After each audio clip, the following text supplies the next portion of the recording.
결혼하고 나서 자식을 낳고 나니 어쩜 이렇게 딱 자식들을 걱정하고 살게 되는지 모르겠어요. 저도 할 말이 많다면 많은 인생이지만 최근에 여러모로 일들이 많았어서 딱 한 가지 일만 여기에 나눠보고 싶더군요. 저희 엄마는 제가 결혼하기 이전부터 계속 시골에서 할머니와 삼촌들과 살고 계셨어요. 원래는 서울에서 평범하게 주부로서 가정생활을 유지하셨지만 제가 성인이 되었을 무렵에는 아빠와 이혼을 하게 되셨습니다. 그리고 얼마 안 되어 이모 집으로 가셨다가 여기저기 전전하면서 혼자 사셨고 나중에 나이 한참 들고 환갑이 넘게 되니 본인의 고향으로 돌아가신 거예요. 원래 저는 엄마 아빠와 함께 살고 있던 와중에도 두 분의 사이가 워낙 안 좋아 그런지 썩 편한 마음으로 잘할 수는 없었어요. 이혼을 언젠가는 하겠구나 하는 것이 마음속에서 약간 예측되기도 했었고요. 아빠는 딱히 이혼의 생각이 없어 보이긴 했지만 엄마는 틈만 나면 저한테 이혼할 거라는 말만 했었어요. 그때 저는 너무 불안함을 느꼈고 솔직히 창피한 얘기지만 학교에서 수업을 듣는 와중에 너무 스트레스가 극도로 심해져서 소변을 봐버린 적도 있었어요. 선생님의 연락을 받고 놀라서 학교까지 뛰어온 엄마는 제 상태를 보더니 그제서야 좀 후회를 했던 것 같아요. 그래서 한동안은 저에게 더 이상 그런 얘기를 꺼내지 않았고 안심하라는 말만 했었는데요. 그렇다고 해서 그 상황이 바뀌는 것도 아니고 늘 똑같은 생활을 보내긴 했답니다. 단지 엄마는 저의 심한 트라우마라든지 스트레스를 걱정해서 이혼 결심을 말하지 않았고 그냥 제가 크기만 기다리셨던 것 같아요. 지금 와서 생각해보기엔 아빠가 그때 직업이 일정치 않다 보니 매달 월급이 고정 금액으로 들어온 게 아니었거든요. 그런 와중에 돈에 벌벌 떠시는 성격이다 보니 아마 매번 아빠가 좀 더 무언가 계획 있게 생활을 해야 하는 엄마와 마찰이 많았던 것 같아요. 두 분 다 집에 있을 때도 있고 계속 얼굴을 마주하는 상황이 빈번해지니까 그렇게 싸울 일이 생겼나 봐요. 제가 중학생 때쯤 엄마가 일을 하러 다니게 되면서 그나마 좀 잠잠해졌고 일주일에 한 번 싸우는 게 한 2, 3주에 한 번 정도로 넘어가게 되었답니다. 그런데 이쯤 되니 저도 이건 아빠가 잘못했다고 생각했던 게 아빠는 여자가 밖에서 일을 하고 집안을 안 돌본다며 퇴근하고 힘들게 들어온 엄마를 닥달하고 밥 차리라고 마구 하는 걸 봤어요. 엄마는 그때 폭발해서 둘이 엉망진창으로 싸웠고 이쯤 되니까 저는 더 이상 두 사람이 결혼 생활을 유지하는 걸 지지할 수 없겠더라고요. 단지 뭐랄까? 단 2년에서 3년 정도만 좀 더 버텨줬으면 하는 생각뿐이었습니다. 그러면 그나마 내가 마음의 준비가 되어 둘의 헤어짐을 받아들일 수 있을 것 같았거든요. 그렇다고 엄마가 저에게만은 대단히 끔찍하게 좋은 엄마였다든지 아빠가 또 자식인 저에겐 잘해줬다든지 그런 것도 없었어요. 그런데 역시나 아이에게 있어 부모라는 것은 큰 세계가 아니겠어요. 형제 자매도 없이 외동이었던 저에게 부모님의 존재라는 것은 저를 둘러싼 아주 큰 방파제 역할을 했었거든요. 그렇게 흐물흐물 힘없이 넘어지면서 저 하나만 남는 상황을 견딜 수가 없었어요. 일단 엄마는 용케도 버텨주었고 제가 대학생이 되던 그 해에 폭탄 선언을 하시더군요. 솔직히 예상은 했던 얘기이기에 엄청나게 충격적이진 않았습니다. 올게 왔다는 느낌이긴 했지만 그래도 이게 쭉 진행이 됐고 엄마의 짐이 옮겨지는 걸 보고 있으려니 서글프긴 하더군요. 아빠는 더 말할 것도 없다면서 엄마가 이삿짐 센터를 불러서 짐을 실어서 나가는 동안 할머니 댁으로 가서 며칠 주무시고 오셨어요. 저는 그때 엄마가 이 집에서 자기가 살던 살림살이를 정리해 나가는 걸 보자 하니 참 답답했지만 엄마를 그렇게 보내드리게 되었습니다. 이후로도 연락은 계속 해오긴 했지만 엄마 역시 눈앞에서 멀어지게 되고 평소에도 막 두텁고 사이가 좋던 것은 아니었으니 점점 거리가 생기더라고요. 그리고 아무래도 내가 한쪽 부모와 계속 살면서 다른 한쪽 부모에 대한 얘기를 부정적으로 들을 수밖에 없는 사정이 되어서 엄마에 대한 이미지도 썩 좋게 느껴지지 않았고요. 아빠는 점점 몸도 안 좋아지고 수입이 일정치 않다 보니까 나중에 제 등록금이며 이것저것 해주는 걸 부담스러워 하시더라고요. 엄마에게 도움을 요청했는데 돌아오는 엄마의 말은 다소 기분 나쁜 어투였어요. 아니, 네 아빠는 너 하나 데리고 있으면서 그거 하나 못 해준다니? 엄마도 지금 혼자 집세 내고 세금 내고 사는 거 아주 골치 아파. 아빠한테 말 좀 잘해봐. 엄마 일하고 있어서 다시 전화할게. 끊어. 진짜 이때 어찌나 우울감이 몰려오던지 어쩌자고 자식을 낳아서는 이렇게 둘 사이에 홀로 불행하게 만드는지 너무 싫더라고요. 아빠는 저에게 딱히 안 좋은 소리 하는 건 아니었지만 집에 가면 늘 어둡고 습한 분위기가 착 깔려 있어서 정말 답답하고 싫었어요. 그래서 저는 중간에 휴학을 하고 아르바이트를 했고 그렇게 해서 돈을 조금씩 벌다 보니 또다시 학교를 다니기가 쉽지 않더라고요. 그래도 아빠는 졸업을 해야 한다고 하시니 이때 슬슬 이골이 나면서 내가 부모님 말을 들어드리는 건 이제 이게 마지막이라고 생각했어요. 그래서 가까스로 졸업했고 바로 저는 취업하기에 좋은 직장을 찾아 일찍 일하게 되었답니다. 제 조건이 좋은 건 결코 아니었는데 기존 제 학력보다 살짝 하향해서 지원하니까 그리 어렵지 않게 바로 구해지더라고요. 직장 생활하면서 수입이 생기니 경제적으로도 약간은 숨이 트이게 되었고 그때 제가 첫 월급을 140만 원 정도 받았는데 그럭저럭 나쁘지 않았어요. 아빠의 일은 뜨문뜨문 있는 데다가 연세가 드시니 점점 없어지는 추세였고요.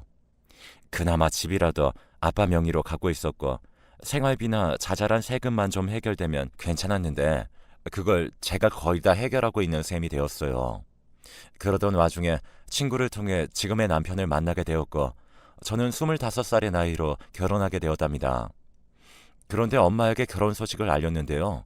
엄마는 아빠와 나란히 혼주석에 앉을 자신이 없다는 거예요.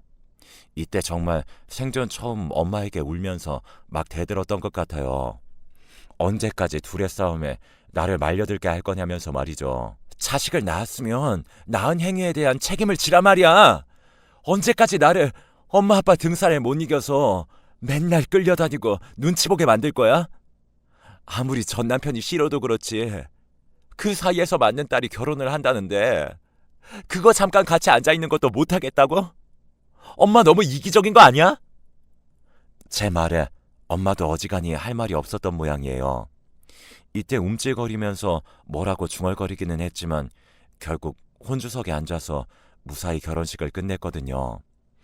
그리고 남편과 신혼집을 얻어서 사는데 당시 시댁 바로 옆에 살게 되었어요.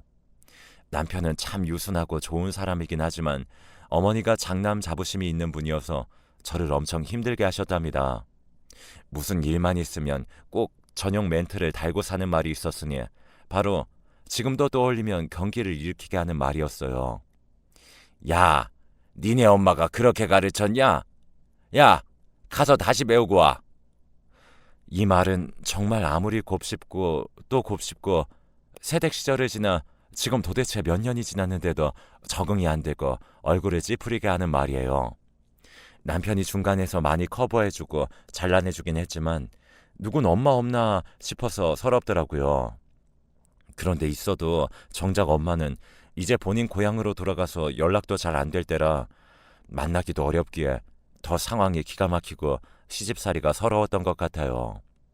그런 엄마도 도저히 거부할 수 없이 한 번은 딸네 집에 다녀가야 했던 때가 있었으니 바로 제가 아기를 낳았을 때예요. 아무리 그래도 친정엄마가 와서 손자 한번 안아보고 딸내미 미역국이라도 한 그릇 끓여줘야 하는 거 아닌가요? 그런데 그건 정말 그게 딱 한 번으로 끝이 났어요.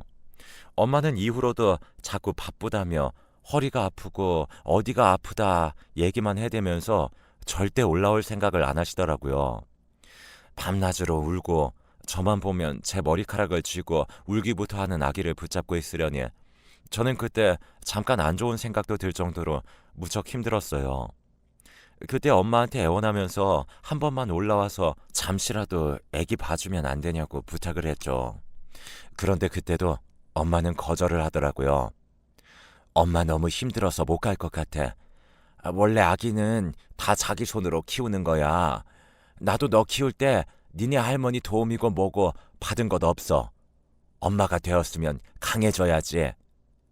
진짜 기가 막히는 게 제가 무슨 맨날 집에서 상주하면서 봐달라는 것도 아닌데 어쩜 말을 이렇게 하나요? 그러는 본인은 엄마가 되어서 얼마나 역할을 잘 수행했길래 당당하게 딸한테 저런 말을 할 수 있는 건지 이해가 안 갑니다. 그래서 저는 더 말하는 걸 관두고 그냥 제 앞에 닥친 이 힘겨운 육아를 어찌저찌 해나갔어요. 애가 안 자면 저도 안 자고 그냥 며칠씩 밤새고 넋이 나가서 밥도 못 먹고 하면서 거의 10kg가 빠지는 와중에 점점 애가 크긴 하더라고요.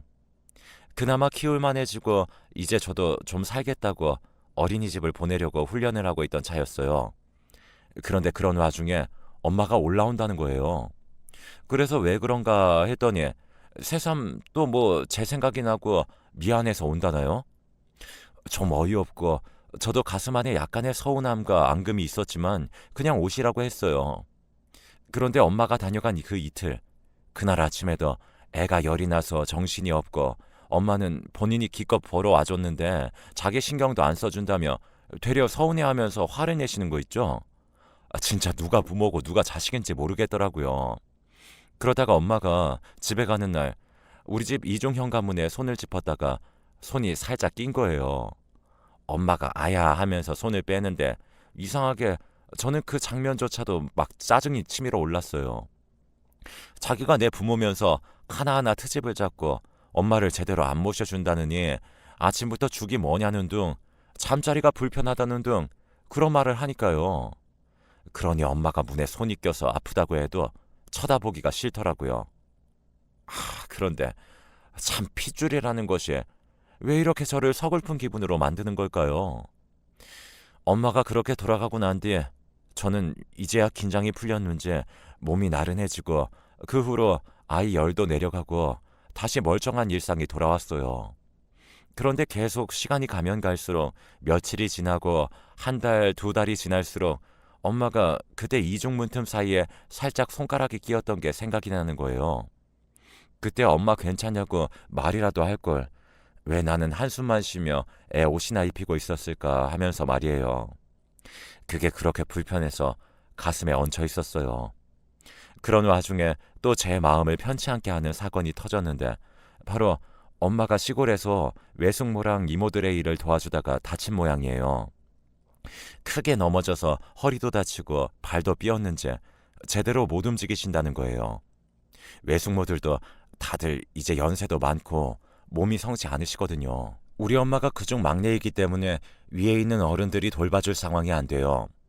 병원도 제대로 못 가고 있었는데 결국 안 될 것 같아서 제가 엄마를 모셔오게 되었어요. 아빠도 혼자 살고 계신 와중에 제가 이런 말을 했더니 그때 아빠가 툭툭 뱉는 말을 듣고 진짜 한숨이 푹 나오면서 눈물이 맺히더라고요. 지영아, 네가 진짜 고생이 많다.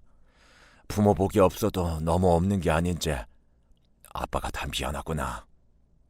아빠는 생전 그런 말을 하는 사람이 아니거든요. 그런데 내내 엄마와 잘 안 맞아서 괴로워하고 이런저런 부분 때문에 다투기도 했다는 걸 듣고 나니 아빠도 좀 안쓰러우셨나 봐요. 아무튼 그거야 그거고 저는 더 이상 껄쩍지근하고 불편한 마음을 갖고 싶지 않아서 엄마를 모셔오게 되었어요. 집에 이제 막 어린이집 다니는 딸도 있고 애를 돌보면서 아픈 엄마까지 신경 쓰려니까 확실히 실전은 전쟁이더라고요. 남편에게 이 부분에 대해 양해를 구할 때도 썩 좋아하는 기색은 아니었지만 그래도 신혼 초 2년간 시댁 옆에서 살면서 제가 겪은 온갖 수모를 자기도 알거든요. 그러니 그냥 군말 없이 엄마가 얼마나 계실지 모르지만 일단 1년 정도만 모시고 있자고 말했어요. 정작 이 집에서 쭉 시간을 보내고 챙기는 건 결국 저니까 남편이 그렇게 엄청나게 반대할 것도 없었고요. 그런데 진짜 엄마와 내내 붙어서 생활하는 삶은 장난이 아니더라고요. 얼마나 싸우게 되던지 빨리 엄마가 허리며 무릎이며 발 삔 거며 얼른 나아서 다시 내려가길 바라게 되었어요.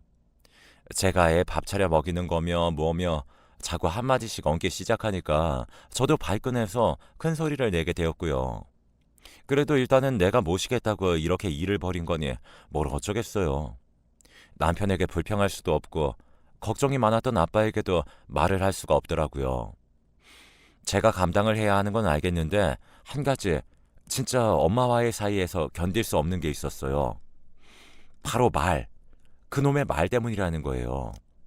가뜩이나 딸내미도 말이 많아서 어린이집만 다녀오면 저를 붙잡고 조잘조잘 떠들고 아주 지칠 것 같은데 엄마는 종일 집에서 눕거나 소파에 앉아서는 TV만 보면서 그렇게 저에게 말을 걸어대는 거예요.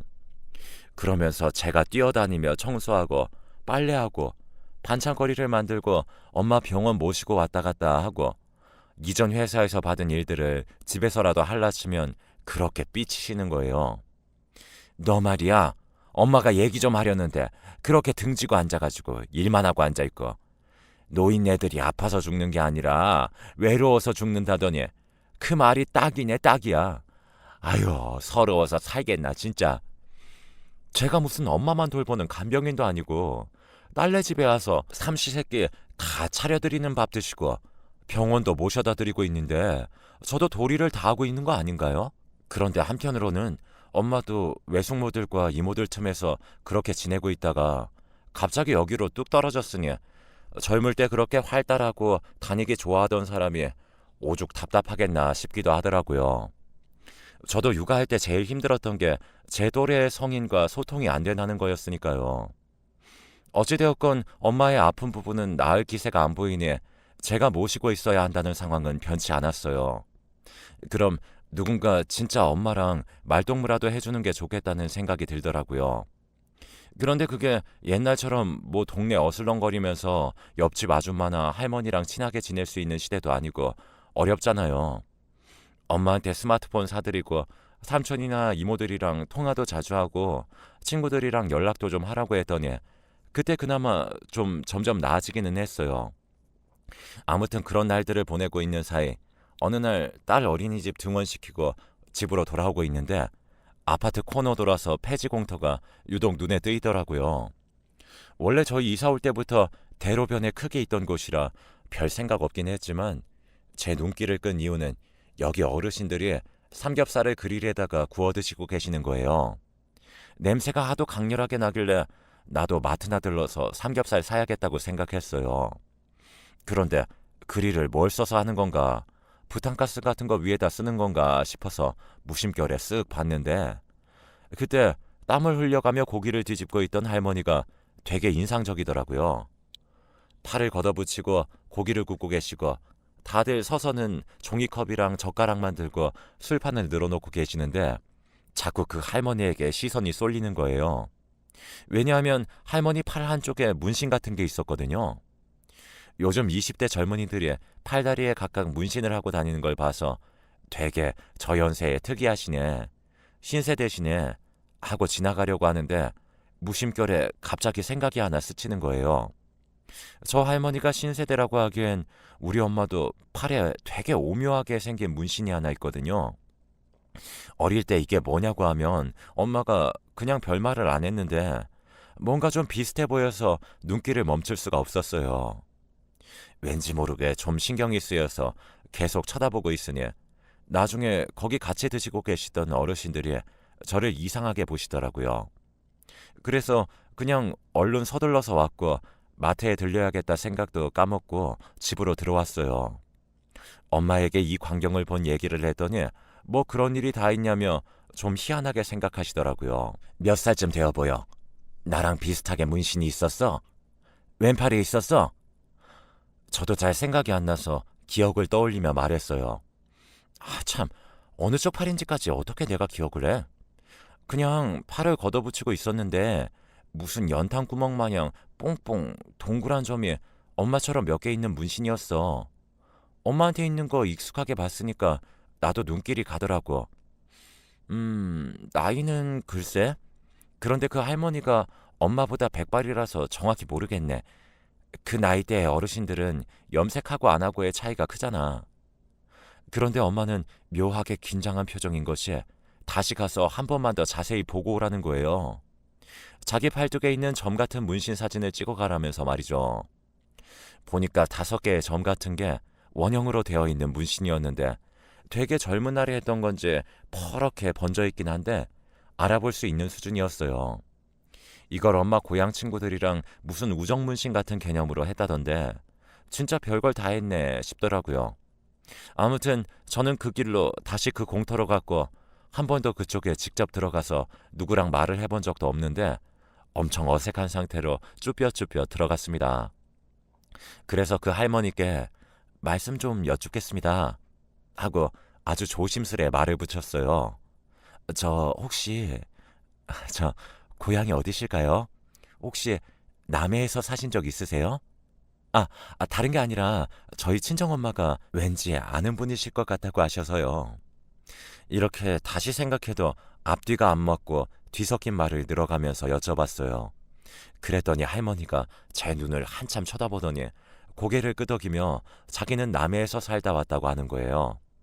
저는 급하게 엄마 이름부터 말했어요. 아, 정말로요? 그럼 이순옥, 이순옥 씨 아세요? 저희 엄마세요. 남해에서 사시다가 20살 때 서울 올라오셨고 몇 년 전까지만 해도 다시 남해 내려갔다가 딸네 집으로 잠깐 오신 거예요.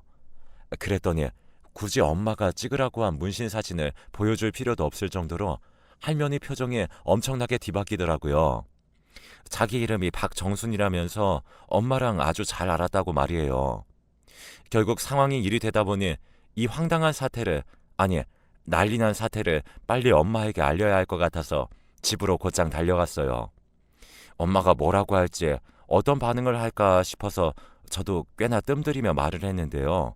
엄마는 듣자마자 막 흥분한 애처럼 소리를 연신 지르면서 어떡하냐며 계속 같은 말만 반복하더라고요. 나 좀 데려가줘. 청순이한테 데려가줘. 하면서 그 몸을 하고 억지로 움직이시더라고요. 결국 허리가 불편한 엄마를 끙끙거리고 공터까지 모시고 왔어요.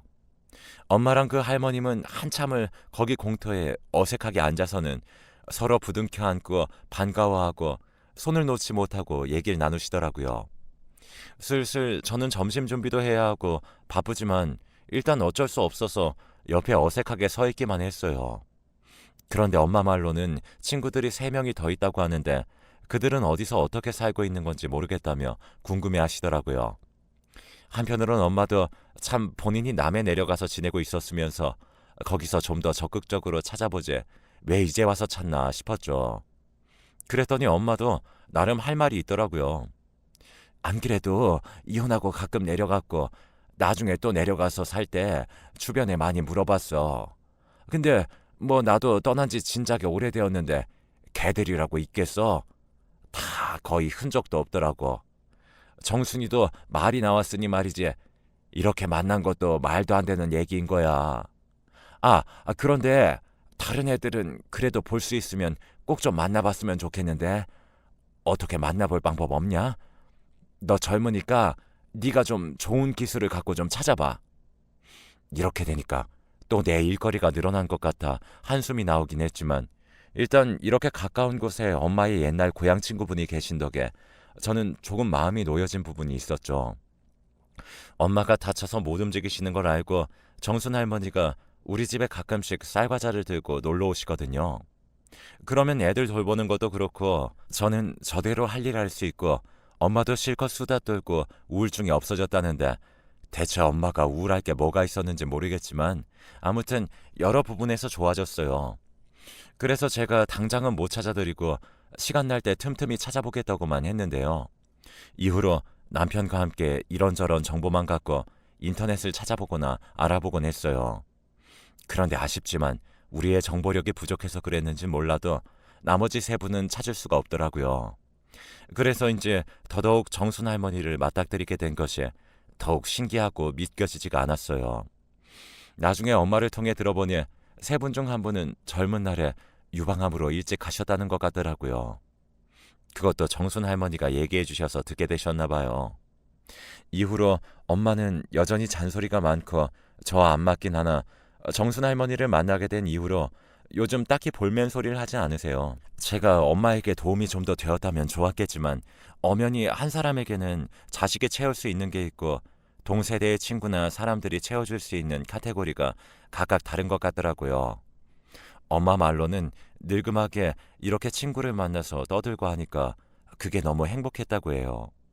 다행히도 정순 할머니는 말이 별로 많은 타입이 아니시더라고요. 그냥 우리 엄마가 하는 실없는 얘기를 그렇게 웃기다고 좋아하고 재미있게 들어주세요. 할머니는 몇 년 전에 사별하시고 자식들은 멀리 사는 것 같던데 2분 모두 좋은 타이밍에 만난 것 같아서 보기 좋더라고요. 엄마는 우스갯소리인지 뭔지 나이 들어서 필요한 건 남편이 아니라 동성 친구가 최고라고 하시더라고요. 파마 복슬복슬하게 한 할머니들끼리 저렇게 매일 신나서 얘기하고 나란히 믹스커피 마시면서 이야기꽃을 피우시는 걸 보니 왠지 진짜 그런 것 같기도 해요. 저도 제 친구들이 생각나서 문득 보고 싶어지기도 하네요. 엄마랑 정순 할머니 모두 오래오래 건강하셨으면 좋겠고요. 사연을 들어주신 분들도 모두 건강하시길 바랄게요.